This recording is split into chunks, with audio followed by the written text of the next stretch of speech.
Welcome to It's Your Turn. I'm Brenda Florida, certified life coach, and no matter how exhausted, stressed, anxious, or overwhelmed you are, there is hope.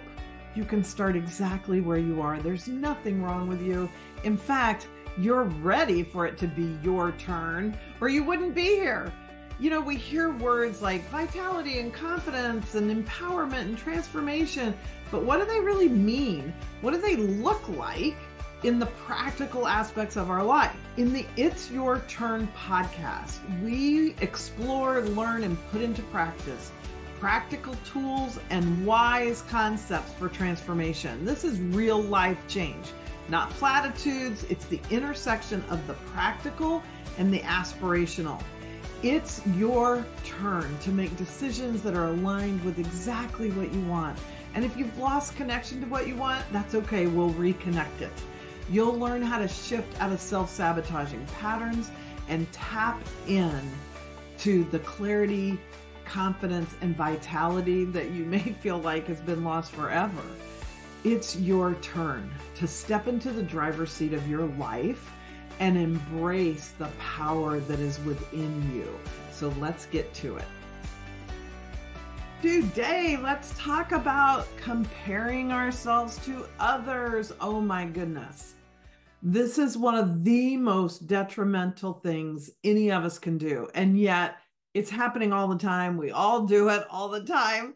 And it's really almost like it's accepted as normal, but I don't want any of us accepting as normal a behavior, a habit that is so detrimental to us. So I want you to think about all the things that impact how you see yourself and how that gets impacted by comparing yourselves to others.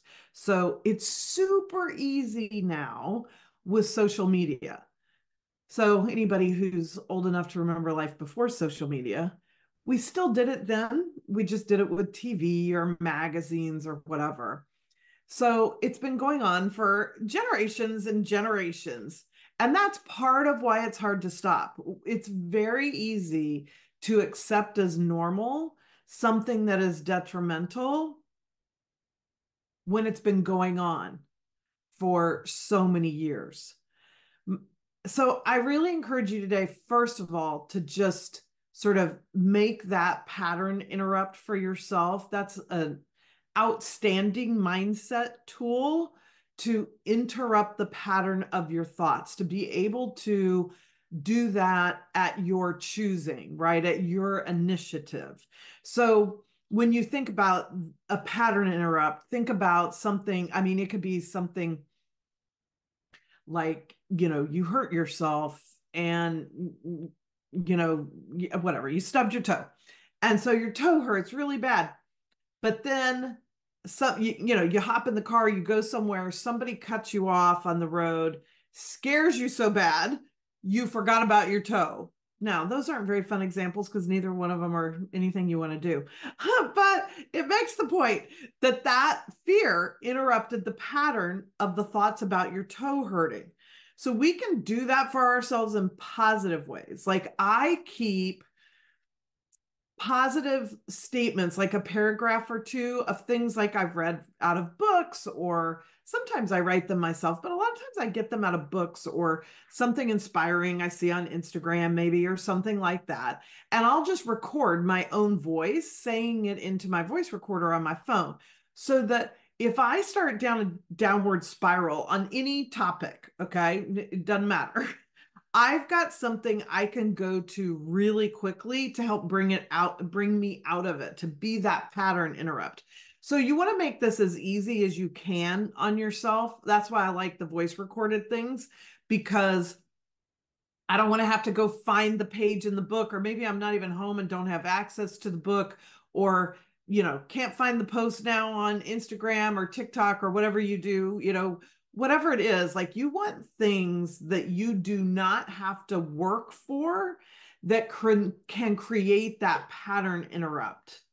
You could do this with other inspiring videos in YouTube if you keep the YouTube app on your phone and save them, do that save, and set yourself up a like watch later or inspiration folder or something. But my point being, it doesn't matter how you do it.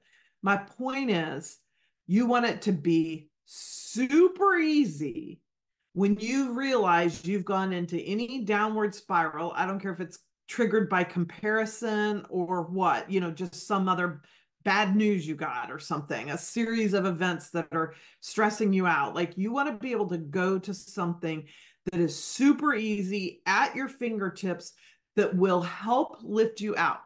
Now, I'm going to say this today in this episode. I will say it many other times.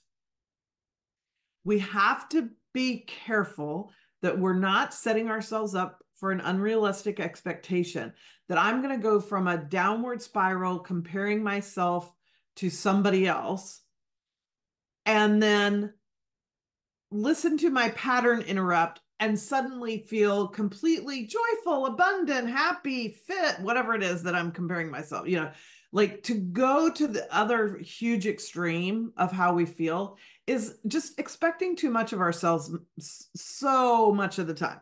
So what I encourage you to do is just go that little incremental change. So if you fell into a downward spiral of comparison, so it's the holidays. If you're listening to this episode live, when it comes out, then it's like the week before Christmas in 2023. So Hanukkah has passed. Christmas is a week away. December is such a busy time of year. So many extra events, parties, things at your kids' school if you've got kids, things with the office often, work parties, work events, sometimes special trainings and things like that that happen. Lots of things within your own home and your own family, potentially more get-togethers, more activities. Like, we have been having so much fun this year. We started with the week after Thanksgiving, we went to Disneyland. And then the next week we did zoo lights at the LA Zoo, which was so much fun. You can find a couple pictures of that in my Instagram profile, Brenda Florida Coach. Then, it was my son's birthday. We had to, my youngest son, we had to delay his birthday party a week because he was sick on his birthday. So we did that cute, funny birthday video in my Instagram feed of us singing happy birthday to him. And the cat, when we stopped singing, all of a sudden the cat goes, like, he just had to end the song with an exclamation point. Anyway, and now this week we're doing a Newport Beach Festival of Lights with the boat parade, and then next week we've got a trip to San Diego to visit some family. It'll be Christmas Eve, Christmas Day, it's a lot of stuff. Now, I happen to love the holidays. So I have a very high capacity for these kinds of things at the holidays, but also I have learned over the years, and because I had a mother who would inadvertently, unintentionally create so much stress at the holidays that when I left home, I was just like, my holidays are always going to be fun and I'm going to do whatever it takes. So as I started having kids and things got more complicated, what I realized was I have to seriously pick and choose. I have to pick what I want to do and then not allow things that are going to make me extra tired or that I don't really care about doing, that kind of obligation feeling stuff. Don't do it. I just don't. And I don't have, like, I made a couple batches of cookies this year, but some years I've quit doing that. And I love to bake. And I've always loved doing, traditional Christmas cookie stuff. But if I've got too much going on with work or with all these other activities or whatever, I just say, oh, no, not doing that, just not doing it. I just say no, because I want to have the energy to do what I want to do. And that is ever more important to me at the holidays than, other times of the year, I suppose, even because it's such a favorite time for me. But that is basically the principle I live by anymore, all 12 months of the year. And I'm not saying I never screw up and get over committed or overextended, But for the most part, I'm very careful about what I say yes to, what I say no to, and I give myself permission to change my mind. So I might have thought it would be great to make a batch of cookies to take with me to my granddaughter's Christmas party with her school friends that I'm going to go help out with. And then maybe that day or 2 days before, I realize I'm just overtired from work or whatever. It doesn't matter. Didn't sleep good, just overtired, whatever. I don't need an excuse. I don't feel like making the cookies anymore. So I'm going to text my daughter and say, hey, I'm going to still come and help out with this party. And I'm not going to be able to make cookies. Do you want me to stop and buy something else, or do we have enough, or whatever? But I'm not going to say, oh, I told my daughter I would bring cookies to this party. And now, even though I don't feel like it, I've got to make myself do these cookies. I just don't do it anymore. And I promise you that ability to say no is available to you. And so, we may do a whole nother podcast on that as we maybe even next week as we head into New Year's. But anyway, back to comparison. To get ourselves out of comparison, in a way, it is that saying no. It's saying no to that part of your brain. It's like an internal boundary. Like a lot of times we think about boundaries as being with other people, other situations, things that are outside of us. They're happening outside of us. And so we need to say no to that person, or no to our boss, or no to a client, or, whatever. But boundaries are also internal. So it's a saying no to myself, to realizing that when I scroll Instagram or whatever you're doing, and it triggers you into, oh my gosh, everybody else is doing so much more than I am. Everybody else looks so much better than I do. Everybody else is so much more fit. Oh my gosh, I could never live. Oh my gosh, they have so much money. Yeah, if I could spend that, the holidays would be awesome too. Or, like whatever it is, comparison tends to get us in career or business. It doesn't matter which you do. If you work for somebody else or you have your own business, somebody else is being more successful than I am. In romance, something we're going to talk a lot more about as we head into these It's Your Turn podcast, because that comes up in romance all the time. So we're going to definitely do some focusing on that. So couples that look happier, they're doing more things together, or whatever it is that you're comparing your own, or maybe you don't have a love life. Maybe you're like me and you're single and you're not dating. And so you're just not engaged right now in my life. I'm not engaged in anything romantic. And so I can look at any kind of romantic post and compare myself and decide something's wrong with me. Like, how many people do that? Something's wrong with me because I'm single. I don't have any family with me at the holidays. I don't have anywhere to go. So whether it's romance or just like that extended family part, I have a few single friends, so no romance in their life, and they're only children with no family. So they feel at the holidays, they can feel the extra sort of in their face as they see everybody putting up, like me, pictures of me doing fun, festive things with my family, or having a meal with my family, or celebrating the holidays with my family, or whatever. And it can cause them to feel extra lonely. And what happens in this comparison piece, I want you to notice and just tune in right now to some area you tend to compare yourself. Wait a minute, I didn't finish my list. So let me go back to that before I give you this tool. So this is an unscripted podcast. So we have career, business, romance, family can be one of them. Looks, oh my effing God, looks. Somebody's fitter than we are. They dress better than we do. They're prettier than we are. They're skinnier than we are. They're whatever, stronger. They're more flexible on their yoga mat, like whatever it is. Body is a big area where a lot of people get sucked into comparison. Kids are another way, right? Like somebody's putting up all the accomplishments and accolades that their kid's getting, and yours is getting expelled, like whatever it is, right? So kids are another area. And then I'm going to do the other, like, just call it lifestyle. Like they're traveling, they're shopping, they're attending retreats, events, things like that, art museums, like whatever it is. And you have that jealousy, you have that comparison of, ugh, my life isn't that great. I don't do any of those kinds of things. And then last but not least, because it ties into comparison with all these things almost, is money, money, money, money. So we tend to compare and think, oh my gosh, they obviously have so much more money than I am. Their business is making so much money. They're making so much more money in their job, or they must have a spouse that's also making money. And so that's why now I'm comparing myself being single and only one, stream of income in my household. And if only I had that. And like money is a huge, I'd go on that kind of vacation too. My kids could have those opportunities too if I just had the money. So those are kind of the big six for how we tend to most often compare ourselves.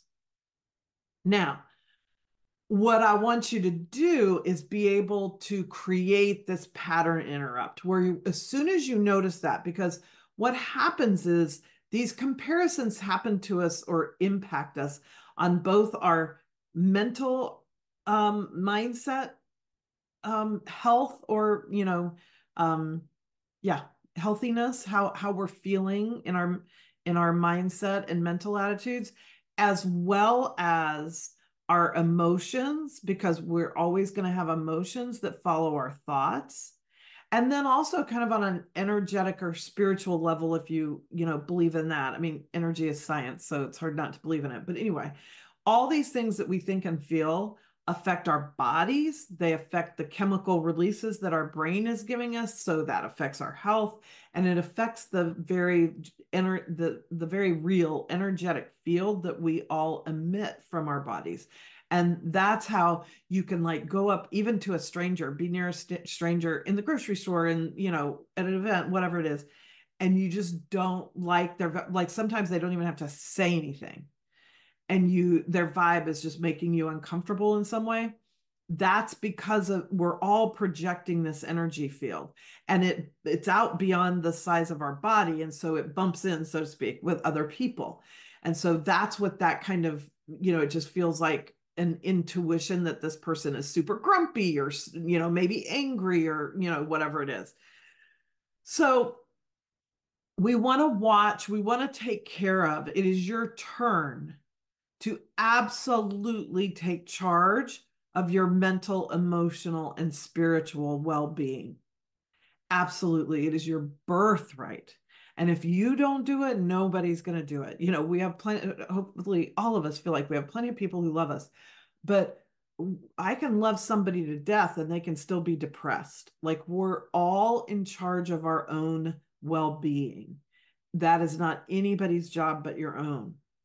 And so we've got to be able to create those pattern interrupts where I realize, oh my gosh, I'm getting jealous of vacation photos I'm seeing, let's say, on Instagram. Like, I, for one, have an absolute goal and intention in 2024. I want to go on, I don't even want to say it that way. I am going on an all-inclusive vacation for at least a week to a luxury all-inclusive resort that's also all adult, because I love all adult resorts now that my kids are all grown. So that is so big for me. I haven't had, a really lovely sort of vacation like that where I'm not with family or not in an Airbnb where I'm taking care of a lot of my own stuff, for like probably 6 or 7 years, way too long, way too long. In my perfect world, I do that every year because I love a vacation where I'm in an all-inclusive, everything's easy, food's easy, drinks are easy, the beach, the pool. I have, I'm being served, so to speak. I'm eating out every meal. I'm not making my own drinks. I'm not making my own food. I'm probably not even making my own bed. And golly gee, do I love that. And so I am really feeling that. So what can happen is, like, there's a very innocent and delightful desire and goal that's on my goal sheet for 2024, and, blah, blah. It's very inspiring to me. And if I start seeing, for some reason, a bunch of people in luxury resorts, because Google heard me say that and started feeding that into my Instagram feed, I could go into comparison with that and start saying things to myself. So notice this, you start saying things to yourself that make you less than these other people, or almost even victimized, like, oh, they're so lucky they get to do that, or they must have so much money and I don't, whatever. That's what happens. So if you haven't already noticed that, I want you to notice that the next time you compare yourself to somebody else, no matter what it is, romance, body, events, house. Oh, house is another, that would be bucket 7 probably. People can get very get deep into comparing their home to somebody else's, and then feeling like their house isn't as nice, it's not as luxurious, it's not as big, it's not, whatever. So whatever it is, I want you to notice that once you do it, you start having thoughts that are critical, or thoughts that put you in a victim situation. And then right away, you start having feelings that match them, because that's how it always goes. Our feelings match our thoughts.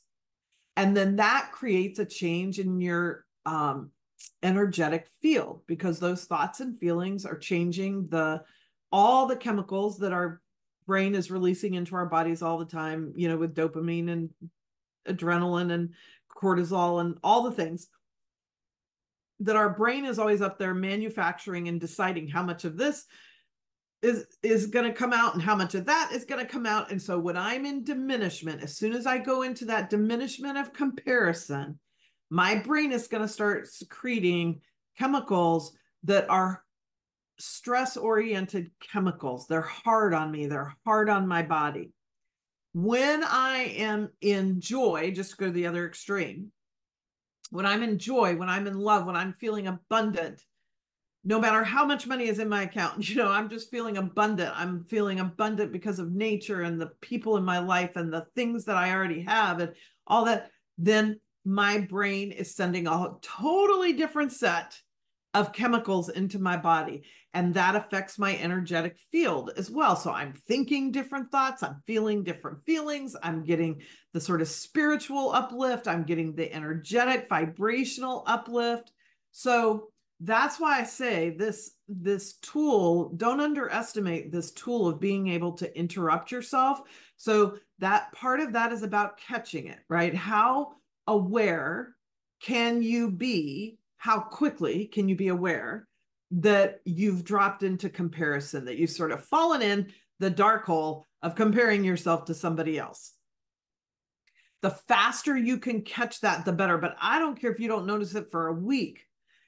If you start tuning into that and realizing, oh yeah, when I did this or saw this, or that person said that to me, or whatever it is that triggered it, I started comparing myself, and then think back. What were the thoughts? What were the critical, diminishing thoughts I started thinking? And then, oh yeah, and then I felt like, shit, and I was in a funk, and, I snapped at my kids or my lover or the milkman. I don't care. Because I was grumpy and da da da. Okay, let's interrupt that. Let's interrupt that. You may not be in it still, but you can look at it from the standpoint of, okay, so if that happens again, here's what I want to do. I want to catch it sooner, and then I'm going to interrupt it by listening to this recording. And then listen to that recording anyway. Even if you feel like you've already kind of recovered from it, listen to that video, read that inspirational thing, listen to your voice recorded, inspiring, paragraph or whatever it is, so that you can watch a funny video, just Google chickens with sweaters or something. The goats, baby goats, and those jumping baby goat videos, whatever you have to do, Google inspiring quotes. We all have so many things at our disposal so quickly, but make it easy to feed yourself something that's going to change your thought, at least some, up level it some. Again, I don't have to go from, oh my gosh, I'm never going to get, I don't have $1, this is total transparency. I don't have $1 yet saved for that all-inclusive vacation. And if I get into comparison, I'm going to go down that downward spiral of, oh my gosh, I don't have it. I don't even have any money saved yet for it. How am I ever going to get there in 2024 and then, you know, and then I can go down that downward spiral. So I need something really quick that may not take me to, woohoo, I got this. The money's coming. I'm going to book it. Da, da, da. It may not take me all the way there. That's okay. But if it can get me into more possibility, okay, I don't have $1 saved yet, but this is such an important priority for me.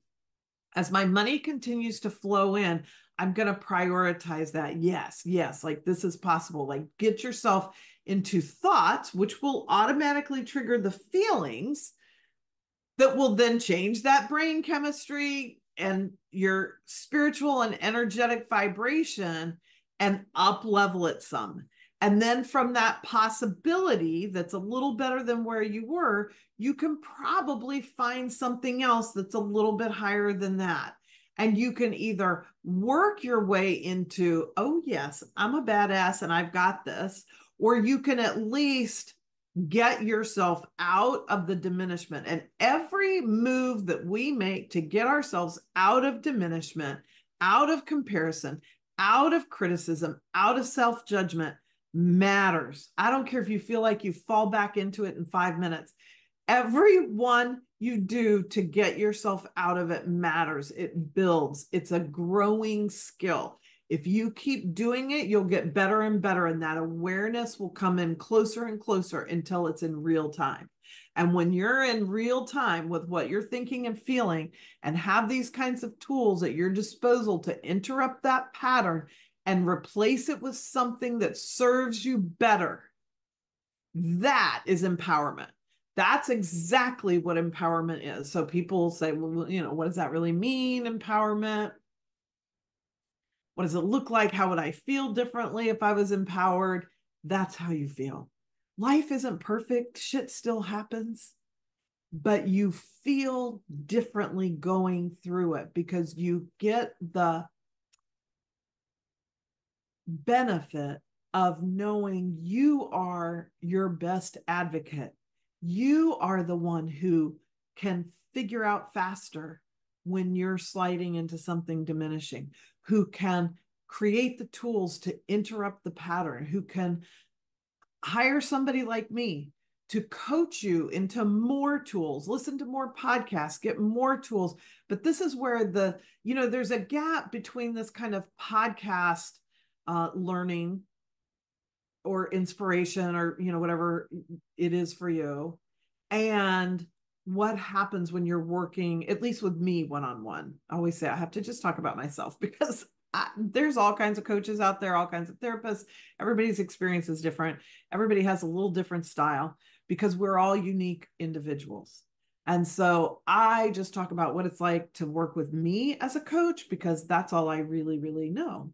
So when you're with me, we're filling in this gap that happens to all of us between I can hear somebody teach an excellent tool or inspire me with something excellent, but gosh golly, am I having a hard time applying that in my life of really doing that.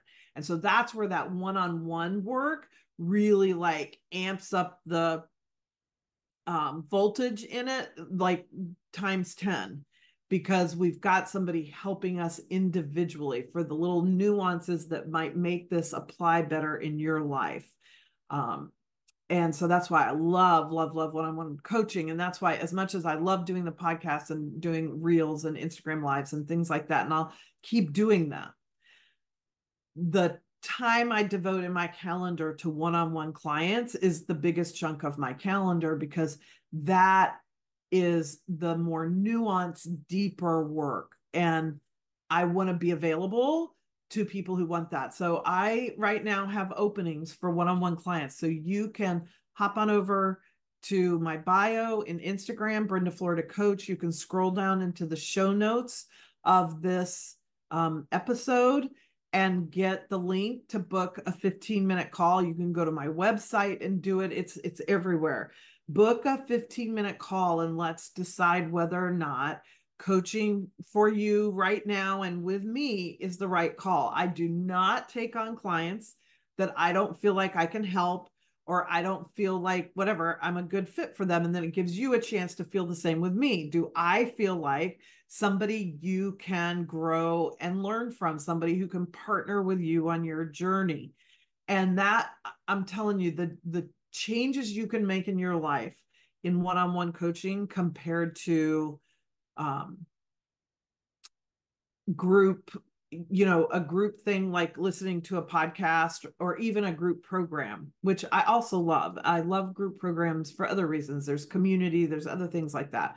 But if we're just talking about how to grow farther, faster, kind of, it's one-on-one coaching. The same way that when you're at a gym or you're working on your fitness goals, a one-on-one trainer is going to give you better results faster than even going to a million classes are, because a class, nobody's taking that individual, oh, you're twisting your body a little bit to the left when you do this, or you're not, using your legs properly when you do this, or whatever, that in a big classroom situation, you don't get that kind of nuanced one-on-one care. But you do get the benefit of being in a class, being with other people. Like there's just a whole nother dynamic of that. That's great.